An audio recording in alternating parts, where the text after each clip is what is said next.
اما بعد فاعوذ باللہ من الشیطان الرجیم بسم اللہ الرحمن الرحیم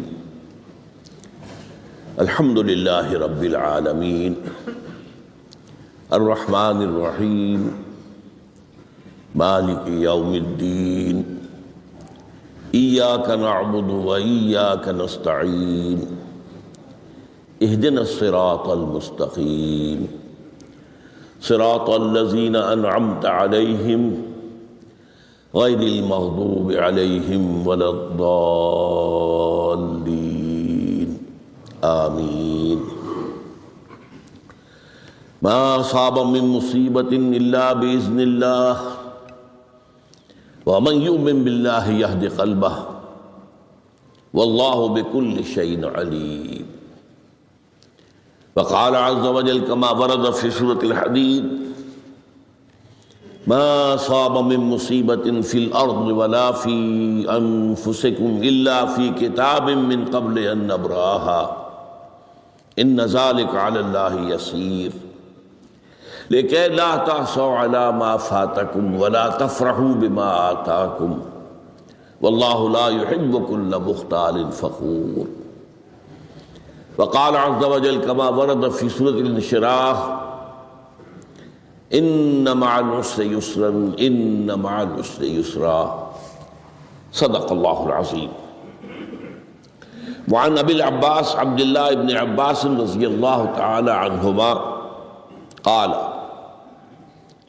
كنت خلف النبي صلى الله عليه وسلم يوما فقال یا غلام انی اعلمک بکلمات احفظ اللہ یحفظک احفظ اللہ تجدہ تجاہک اذا سألت فاسأل اللہ واذا استعنت فاستعن باللہ واعلم ان الامة لو اجتمعت على ان ينفعوك بشيء لم ينفعوك الا بشيء قد كتبه الله لك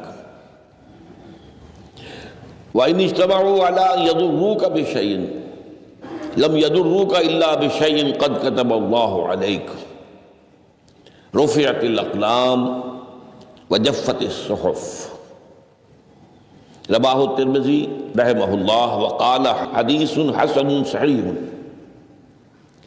وفي روایت غیر الترمذی احفظ اللہ تجدہ امامک تعرف الى اللہ فی الرخاء یعرفک فی الشدہ واعلم ان ما اخطاک لم یکن لیصیبک وما اصابک لم یکن لیخطئک واعلم ان النصر مع الصبر وان الفرج مع الكرب وان مع العسر یسرا.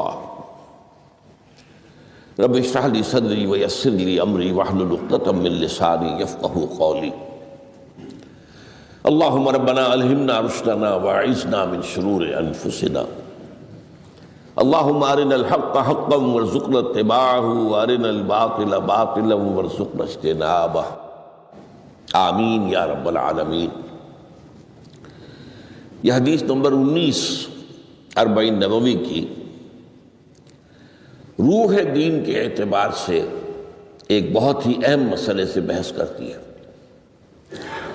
اس کے راوی ہیں حضرت عبداللہ ابن عباس جن کی کنیت ہے ابو العباس، یعنی ان کے والد کا نام بھی عباس ہے، ان کے بیٹے کا نام بھی عباس ہے.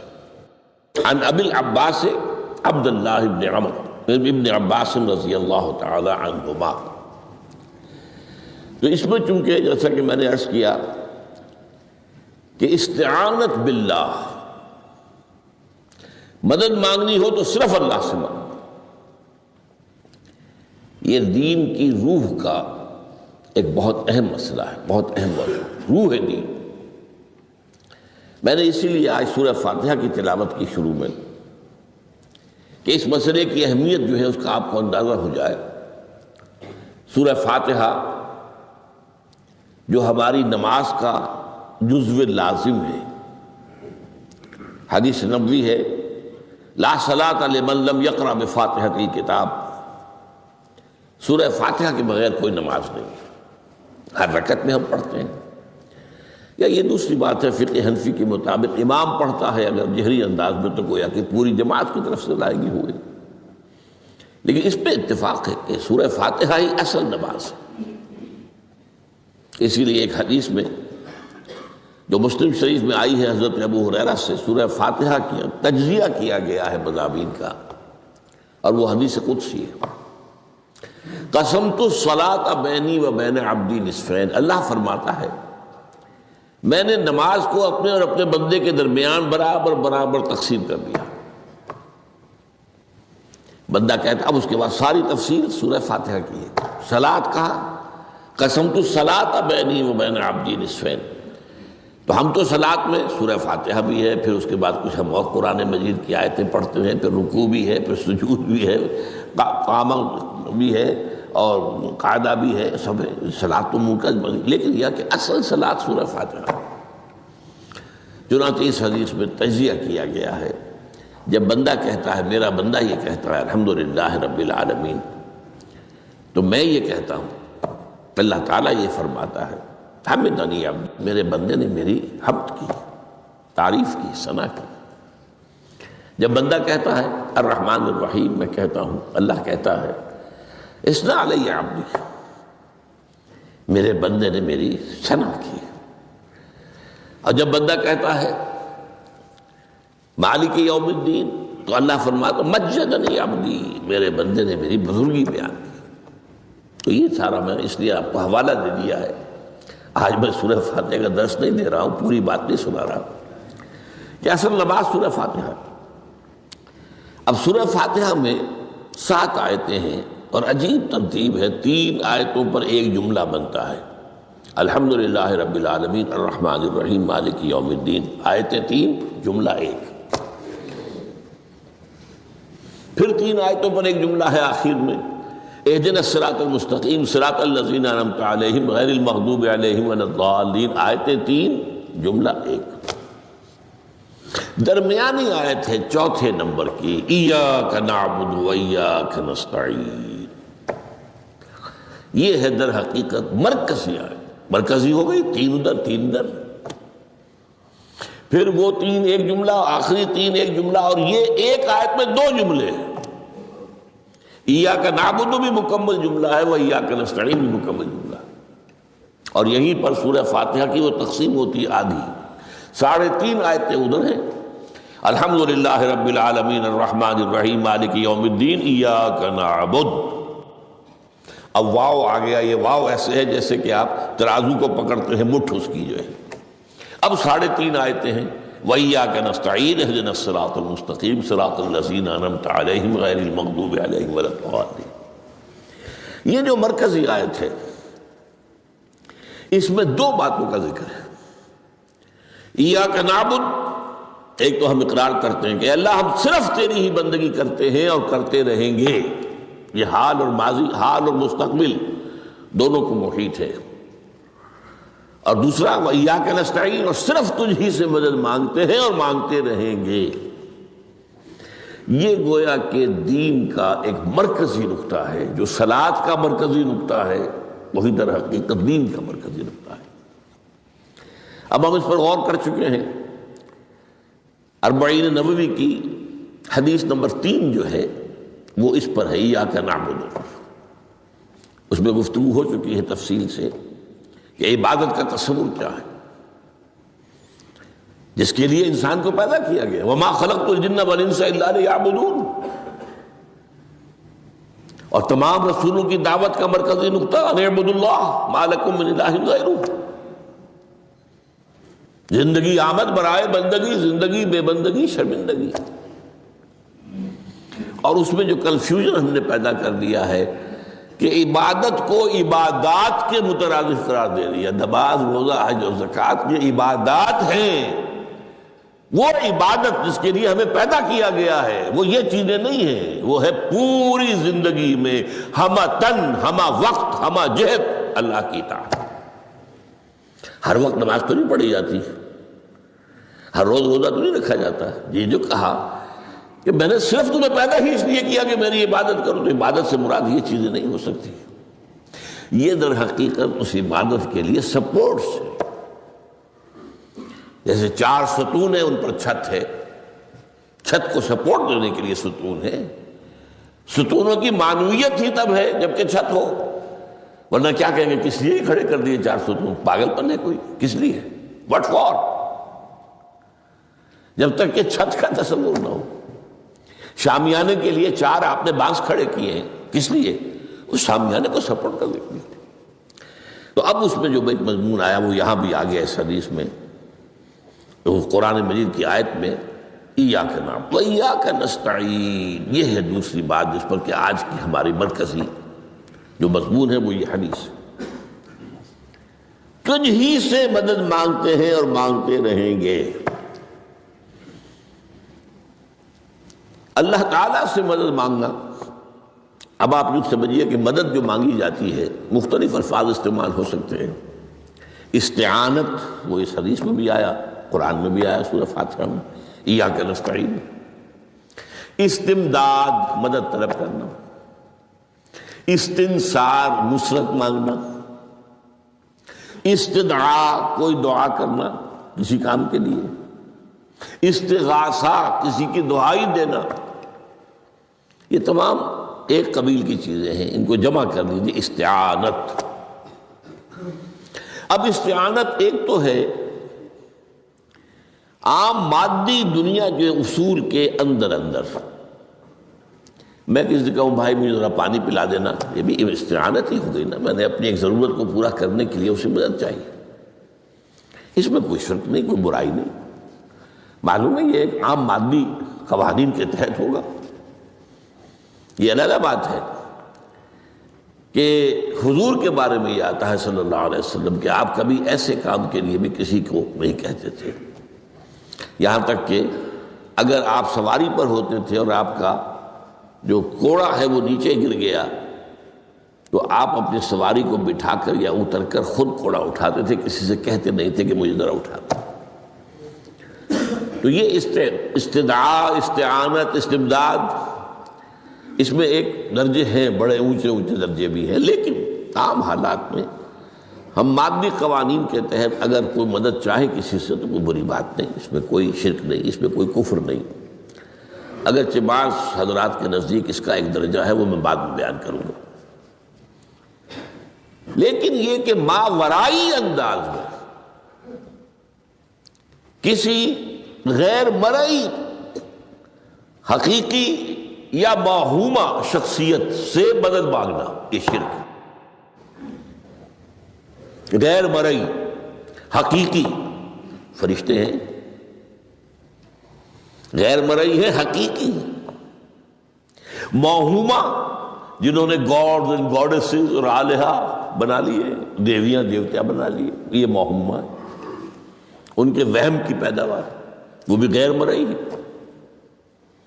وہ ان کی انہوں نے تصویریں بنا دی ہیں پوجنے کے لیے، لیکن وہ یہ کہتے ہیں کہ یہ تصویریں جو ہم نے بنائی ہیں یا یہ مجسمے بنائے ہیں، بت بنائے ہیں، یہ صرف توجہ کے ارتکاز کے لیے ہے تاکہ پورا مراقبہ کر سکے، ہم اپنی توجہ کو مرکوز کر سکیں. ہمیں بھی پتہ ہے کہ ان بتوں میں کچھ نہیں ہے. ایک عام ہندو ہے بیچارہ، عام جاہل دیہاتی، وہ تو یہی سمجھتا ہوگا کہ اسی میں ہے سب کچھ، اس بت ہی کے اندر ہے. لیکن جو پڑھے لکھے ہندو ہیں، جو تعلیم یافتہ لوگ ہیں، ڈاکٹر رادھا کرشنن بہت بڑا فلسفی تھا، جو آپ کو معلوم ہے بھارت کا صدر رہا ہے، بہت بڑا فلسفی. تو اس کی ایک کتاب ہے انڈین فلسفی پہ، اتنی موٹی موٹی 2 جلدیں ہیں اور بڑی باریک ٹائپ کی. اس میں اس نے کہا کہ ہم ان بتوں میں کچھ نہیں سمجھتے، یہ تو صرف کنسنٹریشن، توجہ کو مرکوز کرنے کے لیے ہم نے ان کو بنا لیا ہے تاکہ ان کے ساتھ ایک ذہنی اور روحانی رشتہ قائم کرنے کے لیے اپنی توجہات کو مرکوز کر سکیں. بہرحال یہ میں نے بتایا، ایک ہے غیر مرئی حقیقی، ایک ہے غیر مرئی موہومہ. غیر مرئی حقیقی میں فرشتے بھی ہیں، معلوم ہے یہاں موجود ہیں، کرامن کاتبین ہیں، لیکن میں یہ نہیں کہہ سکتا کہ ذرا میری یہ مشکل دور کر دو. اس فرشتے سے میں مخاطب نہیں ہو سکتا، یہ شرک ہو جائے. حالانکہ ہمیں معلوم ہے فرشتہ ہے، فرشتے تو اس وقت ہمارے اس مجمع کو گھیرے ہوئے ہیں. حضور کی حدیث ہے، مجتمع قوم فی بیت من بیوت اللہ یتلون کتاب اللہ ویدارسونہ بینہم الا حفتہم الملائکہ وغشیتہم الرحمہ۔ جب بھی کبھی میرے گھروں سے کسی گھر میں میرے بندے جمع ہوتے ہیں قرآن کو پڑھنے اور سمجھنے کے لیے، سمجھنے سمجھانے کے لیے، تو فرشتے ان کے گرد گھیرا ڈال لیتے ہیں اور ان پر رحمت چھا جاتی ہے اور سکینت ان پر آسمان سے نازل ہوتی ہے، اور اللہ تعالیٰ ان کا ذکر کرتا ہے فی من عندہ۔ دیکھو اے فرشتو، تم تو کہتے تھے نا کہ اے اللہ تو یہ خلیفہ بنانے چلا ہے آدم، یہ تو دنیا میں فساد مچائے گا، دیکھو وہ میرے بندے وہ کیا کر رہے ہیں۔ اللہ تعالیٰ ذکر کرتا ہے ان کا اپنی اس مجلس میں، وہ جو ملأ اعلیٰ کی مجلس ہے، جو اللہ تعالیٰ کے قریب ترین جو فرشتے ہیں ان میں۔ تو فرشتے ہیں لیکن مدد نہیں مانگی جا سکتی۔ اسی طرح اب ذرا مسئلہ دوسرا وہ مختلف ہی ہو جائے گا۔ میں نے پہلے وہ بات کی جس میں اختلاف کا امکان ہے، فرشتے تو ہیں، ان پر ہمارا ایمان ہے، اور اصل میں ایمان بالملائکہ ہی کی شکل بگڑی ہے۔ یہ جو گاڈز اور گاڈیسز بنا لیے گئے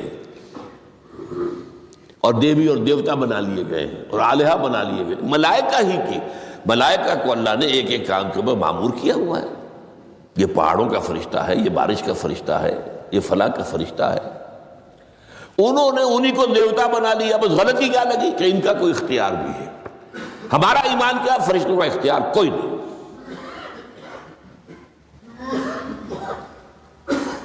یفعلون ما یؤمرون، جو اللہ حکم دیتا ہے کرتے ہیں، ان کا کوئی اختیار نہیں۔ بس یہ باریک سا پردہ ہے، یہی ایمان بالملائکہ بن گیا ہے، دیویوں دیوتاؤں کی شکل اختیار کرنی۔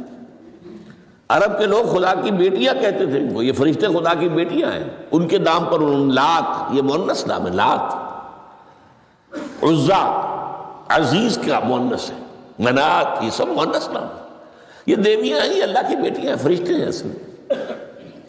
تو میں نے کہا کہ پہلے میں نے بات کی ہے وہ غیر مرئی کہ جو یقینی ہیں، متفق علیہ ہیں، فرشتے ہیں۔ ایک ہے مختلف فی، وہ یہ ہے کہ اولیاء اللہ کی ارواح بھی، ان کو بھی یہ، اگر یہ قول امام الہند شاہ ولی اللہ دہلوی کا نہ ہوتا تو میں کبھی اس کو تسلیم نہ کرتا۔ ان کا قول ہے کہ اللہ تعالیٰ اپنے جو بڑے محبوب بندے ہوتے ہیں ان کے انتقال کے بعد ان کی ارواح کو بھی فرشتوں کے جو درجہ اسفل ہے، سب سے نچلے درجے کے جو فرشتے ہیں، ان میں شامل کر دیتا ہے، اور اللہ کے احکام کی جیسے تنفیذ وہ فرشتے کرتے ہیں وہ بھی کرتے ہیں۔ اب یہ مختلف فی مسئلہ ہو گیا، سب کے نزدیک نہیں ہے ایسا، لیکن یہ کہ بعض کے نزدیک شاہ ولی اللہ کہہ رہے ہیں تو اس کو تو ہم اٹھا کر ردی کی ٹوکری میں تو نہیں پھینک سکتے بات، لیکن ان کو بھی نہیں پکارا جائے گا، وہ ہے، وہ بھی اللہ کی سول سروس کے اندر بھرتی ہو گئے۔ سول سروس ہے نا، اس کے کارڈرز ہیں ہمارے ہاں۔ پٹواری سے آپ چلیں گے تو ریونیو کا محکمہ جو ہے، پٹواری پر گرداور اور گرداور سے گرداور، قانون گو اور اس سے اوپر اور نائب تحصیلدار، یہ چلے گا۔ تو فرشتوں کے بھی گریڈ ہیں، طبقہ اسفل، طبقہ اعلیٰ۔ تو اگر اللہ تعالیٰ اپنے نیک بندوں کی ارواح کو بھی اس میں شامل کر دے تو ہمیں کیا اعتراض ہے؟ اور اس کو ماننے سے کوئی شرک لازم نہیں آئے گا۔ ہاں انہیں پکارو گے تو شرک لازم آ جائے گا۔ بات سمجھ رہے؟ باریک فرق۔ فرشتوں کو مانتے ہیں، پکار نہیں سکتے، مدد نہیں مان سکتے۔ اسی طریقے سے ان کو آپ مانتے بھی ہوں اگر کہ وہ ملائکہ کی آخری صف میں ان کو بھی اللہ نے بھرتی کر لیا ہے تو ٹھیک ہے، لیکن یہ کہ آپ اختلاف کریں، اختلاف بھی کر سکتے ہیں کہ اتنی بڑی بات کے لیے کوئی دلیل قرآن مجید سے ہمیں نہیں ملتی، فرض کیجئے کوئی شخص کہتا ہے، لیکن یہ کہ یہ ایک قول ہے، ایک محدث کا ہے لیکن درجہ بعد فرق جو بتا رہا ہوں، ان کو یہ مان لینا کہ فرض کیجئے شیخ عبد القادر جو ہے بغدادی گیلانی رحمۃ اللہ علیہ، ان کی روح اب کہیں آ سکتی ہے، ارواح آ سکتی ہے، جیسے ملائکہ آ سکتے ہیں، آ سکتی ہے، روح محمدی صلی اللہ علیہ وسلم آ سکتی ہے، لیکن ہم اس وقت محمد کو پکاریں گے نہیں، پکارا تو شرک ہو جائے گا، دعوت دعا کی تو شرک ہو جائے گا۔ تو یہ ذرا باریک سا فرق ہے جو ہمارے ہاں اس فرق کو نہ سمجھنے کی وجہ سے ہی یا تو انکار کر دیتے ہیں سرے سے، روح آ ہی نہیں سکتی، اور یا یہ کہ پھر ان سے دعائیں اور استدعا اور استغاثہ، تو یہ دونوں میں جو ہے انتہا ہو جاتی۔ اچھا، دنیا کے قانون کے تحت بھی جو میں نے کہا تھا، میں بتاؤں گا کہ اس کا بھی ایک مرتبہ ہے۔ آپ نے کسی شخص سے ایک کام کے لیے کہا، وہ کام دنیا کے قوانین کے تحت ہے۔ فرض کیجئے آپ کسی سے کہتے ہیں میری فلاں جگہ پر سفارش کر دیجئے، میرا یہ مسئلہ ہے، 100% درست ہے، لیکن یہ کہ فرض کیجئے کہ میرا جو مدعا علیہ ہے یا جو میرا مد مقابل ہے وہ چرب زبان ہے زیادہ، یا وہ اس نے کوئی لمبی چوڑی سفارش جو ہے فراہم کر دی ہے، تو آپ بھی میری بات رکھ لیں۔ وہاں قرآن مجید میں آیا ہے، سورہ نساء، من یشفع شفاعۃ الحسنۃ، اچھی شفاعت کرنا، صحیح بات، تو اس کے اندر اللہ تعالیٰ نے اجر و ثواب رکھا ہے۔ اب آپ نے ایک دفعہ کہا، اس نے نہیں کیا، دوسری دفعہ کہا، نہیں کیا، پھر کہا، تو یہ میں ایک بزرگ کا قول آپ کو بتا رہا ہوں کہ یہ شرک ہو جائے گا۔ ایک دفعہ کہا ٹھیک ہے، یہ سوال ہے، دوسری دفعہ کہا یہ بھی چلیے معاف، اب تیسری دفعہ، اس کا مطلب یہ کہ آپ نے یہ بات سمجھ لی ہے کہ آپ کا خیر اسی کے ہاتھ میں ہے، اور یہ شرک خفی ہو جائے گا۔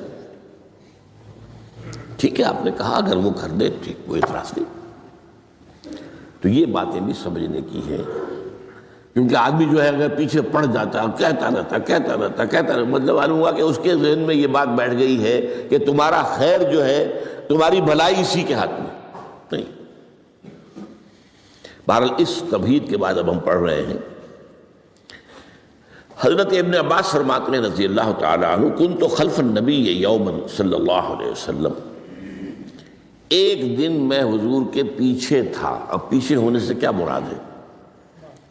گمان غالب یہ ہے کہ سواری پر، جس کو ردیف بھی کہتے ہیں، واللہ عالم یہ بھی ہو سکتا ہے کہ چلتے ہوئے پیچھے پیچھے چل رہے ہیں، ادب کے ساتھ، چچا زاد بھائی ہیں لیکن عمر میں تو بہت چھوٹے ہیں، نوجوان ہیں۔ اس کیفیت میں حضور نے اب ان سے خطاب کیا، یا غلام، اے نوجوان، اے لڑکے کہا، اے لڑکے، اعلمک کلمات، میں تمہیں تلقین کرتا ہوں چند کلمات۔ اب یہ ہے حضور کا طریقہ تربیت و تعلیم و تزکیہ۔ وہاں کوئی مدرسے نہیں تھے، وہاں کوئی درس کی محفلیں تو نہیں ہوتی تھی، محفل تو ایک ہی ہوتی تھی ہفتے میں، اور وہ جمعے کا اجتماع ہے، باقی حضور کی صحبت ہے۔ فجر کی نماز کے بعد بھی آپ بیٹھے ہیں، صحابہ بھی بیٹھ کے ہیں، کچھ گفتگو ہو رہی ہے، اسی میں تربیت، اسی میں تعلیم، اسی میں تزکیہ۔